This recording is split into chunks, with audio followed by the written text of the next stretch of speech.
Mən Zəfərov Yaşar, Zəngilan rayonu Yenikənd kəndinin sakiniyim. Mənim əsas məqsədim odur ki, bizim evlərin kompensasiyası necə veriləcək? Bizim evlərin, əvvəlki evlərin mən bilirəm ki, o evlərin qiyməti yoxdur. Evlərin, onun həyat bazanın, malın, heyvanın, torpağın, var dövlətin hamısının əgər qiymətləndirsələr, o indi deyirlər 180 minə evlər tikirlər, o onun heç belə 1% də deyil. Ona görə də mən indi evimizin çertyozu məndədir, planı. O vaxtın çəkilmiş çertyozudur. 2 dənə evimiz vardı yan-yana. Qapımızda çumumuz, tövləmiz, ondan sonra bağımız, bağatımız. Onların dövlət tərəfindən 2 dəfə qeydə alınıb, siyahıya alınıbdır, qiymətləndirilir. Ancaq indiyə kimi heç bir nəticəsi yoxdur, bizə də heç bir xəbər verməyiblər. Biri dövlət tərəfindən, prokuratura tərəfindən daha doğrusu. Yasamal rayonunda prokuraturaya çağırırlar, bütün malımızın, mülkümüzün, evimizin, həyatın hamısını siyahıya aldılar, qiymətləndirirlər. Milyonlarla dahi. Sonra da icra hakimiyyəti nümayəndələri tərəfindən gəldilər, onlar da yenə siyah vərəqə gətirdilər, doldurduq, siyahıya aldılar. Onlar yenə də qiymətləndirdilər, oradan da bir xəbər çıxmadı. İndi də şükür Allaha, torpaqlarımız alınıbdır, almışıq. Dövlət başçımızın dediyi kimi Ermənistanı məğlub eləmişik. İndi o Ermənistan bizə kompensasiya verməlidir. Necə ki, dövlət başçısı deyir, kapitulyasiya eləmişik Ermənistanı. İndi kapitulyasiya eləyən dövlət, o məğlub olan dövlətdən o kompensasiyanı tələb eləməlidir. Vurulan ziyanları, xalqa vurulan ziyanı, dövlətə vurulan ziyanı, xalqın evinə, eşiyinə, malına, mülkünə, həyətinə, bazasına, torpağına, həmçinin də o 30 il dövründə bizə vurulan o ziyanlar, oraya maddi, mənəvi ziyanlar deyək ki, evsiz, eşiksiz, yurtsuz, yuvasız gəlmişik bir yerdən o bir yerə. Mən özüm şəxsən 3-4 dəfə yer dəyişmişəm. Hər yer dəyişimdə də nə qədər ziyana düşmüşəm, etmişəm. Mən indi bizə vurulan bu ziyanın dövlətimlə bilmirəm, dövlətim versin, dövlət geçsin, alsın Ermənistandan, tələb eləsin, alsın, ya versin Haqa məhkəməsinə, ya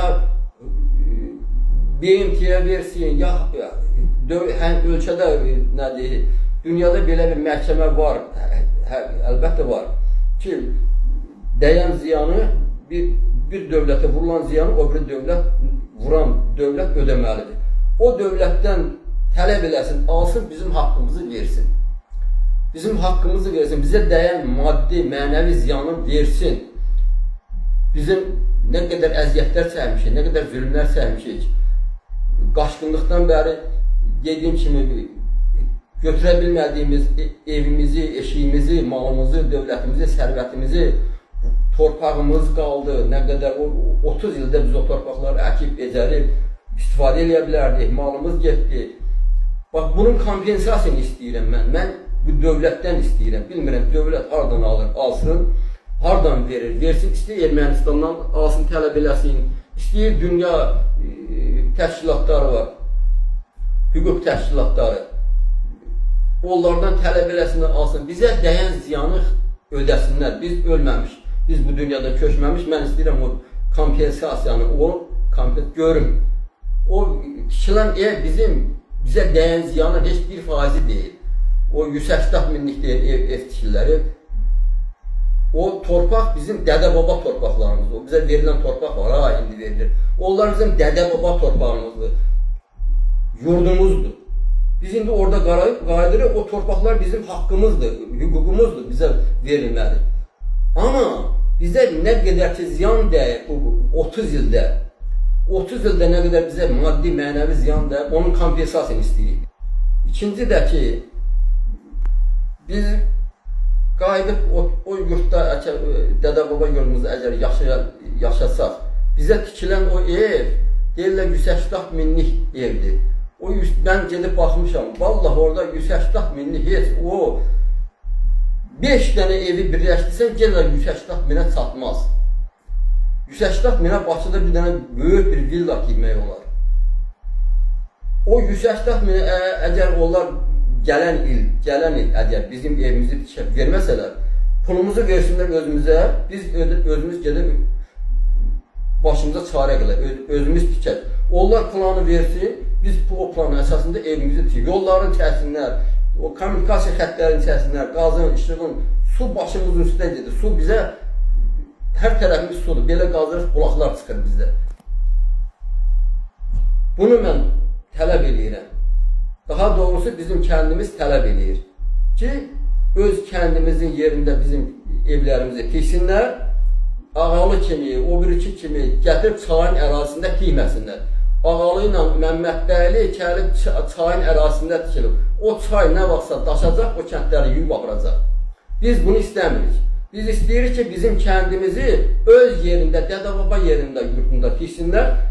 O vaxt tikilən kəndin əhalisi güya ki, axmaq idi, orada tikmişdilər. Onlar bilirdilər, görürlər çayın səviyyəsini, ondan sonra onun axma, daşma zadını bilirdilər ki, orada tikmişdilər. 1975-ci ildə orada bir sel gəldi ki, o bütün o kəndlərə hamısına ziyan vurdu, yolda apardı nə qədər zadlar. O çayın daşan bir dövrü var. O daşsa, o bütün çayın hövzəsində tikilən kəndlərin hamısını yuyub aparacaq. Ona görə də biz həm istəyirik ki, kəndimiz öz yerində, öz əvvəlki yerində tikilsin. Həm də ki, bizə mən əsas tələb edirəm. Bizə dəyən kompensasiya, biz ölməmiş sağ ikən versinlər, biz onu övladlarımıza, balalarımıza, nəvələrimə xərcləyək də. Bir də onu istəyirəm ki, nəzərdə satıram. Biz hələ getməmiş, kəndə köçməmiş. Bizim kəndin torpaqları əkilir, biçilir, bağlar salınır. Ondan sonra vaxtlar var, kimlərsə gəlib orada əkirlər, biçirlər, istifadə edirlər. Ona görə də mən düşüncəmlə, hamı bilir bunu, bu elə bir sadə bir şeydir. Hamı bunu bilir, başa düşür ki, bunu niyə gecikdirirlər belə? Çünki o kimlərdir, hansı şirkətlərdir, hansı firmalardır, gəlib orada əkirlər, biçirlər, yaxşı torpaqlar, yaxşı, orada qəşəng zad yerlərdir biraz. Sulu torpaqdır, xam yerdir, qəşəng məhsuldar torpaqdır. Bağlar, bağatlar salıblar, əkirlər, biçirlər və fermalar yaradıblar, fermalar. Bilmirəm kimləri fermaladır, bəs ona görə də qoymurlar orada mal heyvan saxlamağa. Bu mal heyvan, mən gedib o kənddə mal heyvan saxlayıb, qoyun quzu saxlamayandan sonra, o nə kənddir? Orada yaşamaq olar. Mən pendir, qatıq, süt almaq üçün mən getməliyəm Horadizə, Füzuliyə. Nəyə görə? Mənim öz kəndimdə malda saxlayacam, heyvanda saxlayacam ki, mən onun südündən, qatığından, pendirindən, yağından istifadə edeyim, ətindən istifadə edeyim. 5 dənə, 10 dənə toyuq icazə verilir, o da setkanın içində gəlir, burada setkadan çölə çıxmıyor. Nəyə görə? Mən harada yaşayıram ki? Bura Amerikada, ya cəmaət şəhərin içində toyuq saxlayır, mal saxlayır, heyvan saxlayır. Bəhrəsində görür. Mən indi gedim şəhəri, kənddə icazə verməslər mal, heyvan saxlamaq. Bu nə oldu? Bu kənd oldu. Belə kənd olar. Yox, bu belə olmaz.